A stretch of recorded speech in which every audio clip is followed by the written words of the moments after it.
The past few days we have witnessed how the capital of Ukraine, Kyiv, is at the center stage of battle between the Russians and the Ukrainians.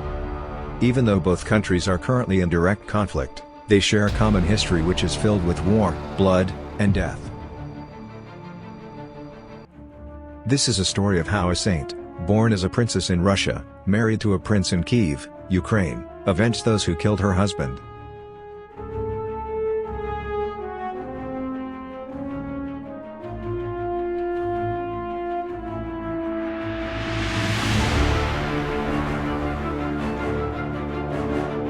This story takes place in a medieval kingdom which ruled over parts of modern-day Ukraine, Russia, and Belarus. The Kievan Rus. Their king, Olga of Keiv dynasty ruled this land. In addition to capturing new territories to increase the size of Kievan Rus, Oleg also increased its wealth by negotiating a favorable trade deal with Constantinople, the capital of the Byzantine Empire. One day he heard about a prophecy which predicted that one of his horses would cause his death. To avoid his fate, Oleg never rode that horse. But after some time, he ignored the prophecy and began looking for that horse. When he found out that the animal has died, he found its bones and mockingly stomped on its skull. Suddenly a serpent hiding underneath the skull bit Oleg and killed him. He was succeeded by Prince Igor, who was married to Olga, a Viking princess born in Pskov, in Russia. During that time, there were numerous tribes nearby Kievan Rus, with which they had many trade relations. But there was a tribe with which the kingdom had a complex relationship: the Drevlians. They had joined Kievan Rus in military campaigns against the Byzantine Empire, and paid tribute to Igor's predecessors, Oleg. But after the death of Oleg, they stopped paying, and instead gave money to a local warlord. This infuriated Igor. Igor marched to the Drevlian capital, Iskorosin, to force the tribe to pay tribute to Kievan Rus. Confronted by Igor's larger army, the Drevlians backed down and paid him. The successful intimidation of Drevlians got into his head and made him more greedy. As Igor and his army rode home, he decided the payment was not enough, and returned, with only a small escort, seeking more tribute than he was due. The Drevlians were not happy. They thought that if they obey him now, he will ask for more money in the future. So they decided to murder him. He was captured. Each of his leg was tied to tree trunks, and torn in two. After Igor's death, Olga assumed the throne because her 3-year-old son Sviatoslav was too young to rule. The Drevlians became more arrogant due to their success in ambushing and killing the king. 20 Drevlian negotiators arrived at her court to report that they had slain her husband, and that Olga should come and marry their Prince Mal. Olga responded, "Your proposal is pleasing to me. My husband cannot rise again from the dead. But I desire to honor you tomorrow in the presence of my people." She then convinced them to return to their boat, and told them that they will be carried in their boat. The ambassadors believed this was a great honor, as if they were being carried by palanquin. But the queen had other plans for those who murdered her husband. When the Drevlians returned the next day, they waited outside Olga's court to receive the honor she had promised. But their fate had a different twist. They were carried and dropped into a trench that had been dug the day before, where the ambassadors were buried alive. Olga then sent a message to the Drevlians that they should send their distinguished men to her in Kiev, so that she might go to their prince with due honor. The Drevlians, unaware of the fate of the first diplomatic party, gathered another party of men. When they arrived, Olga commanded her people to draw them a bath, and invited the men to appear before her after they had bathed. When the Drevlians entered the bathhouse, Olga had it set on fire from the doors, so that all the Drevlians within burned to death.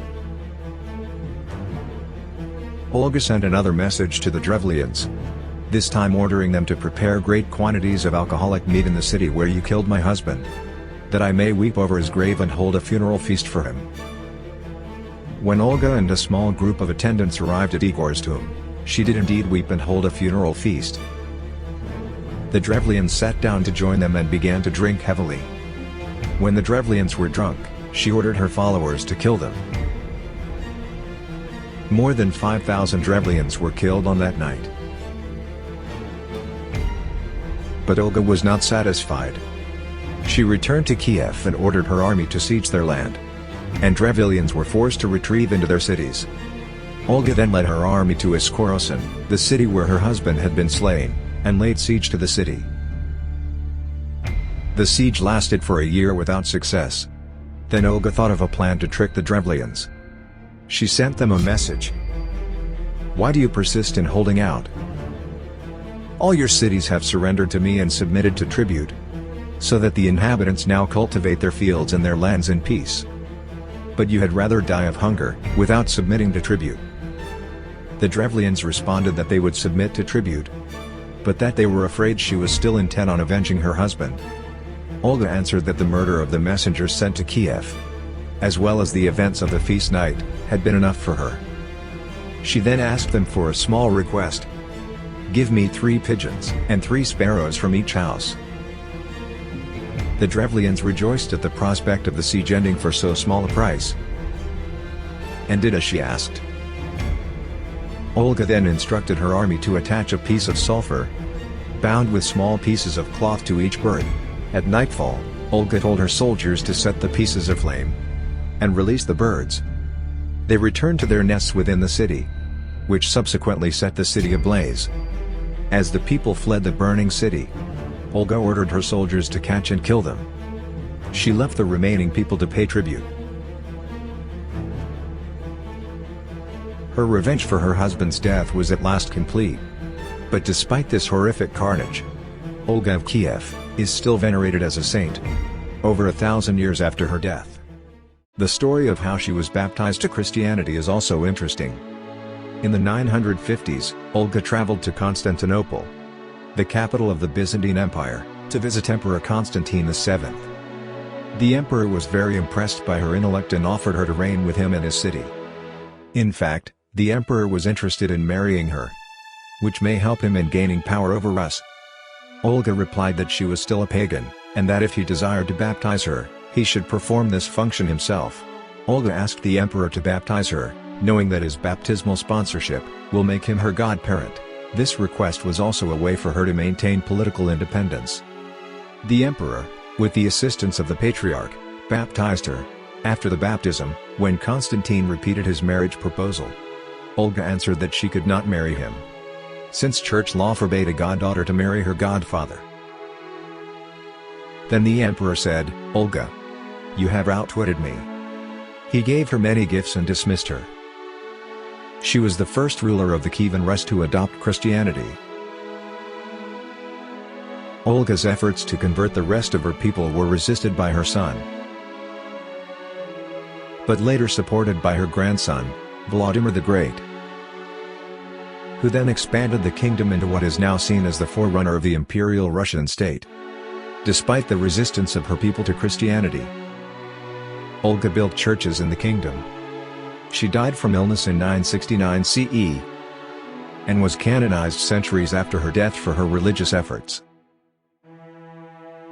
Even though this ancient monarch with dualistic personas is often a controversial figure, she is honored in the Eastern Orthodox Church with the title of equal to the apostles. Thank you.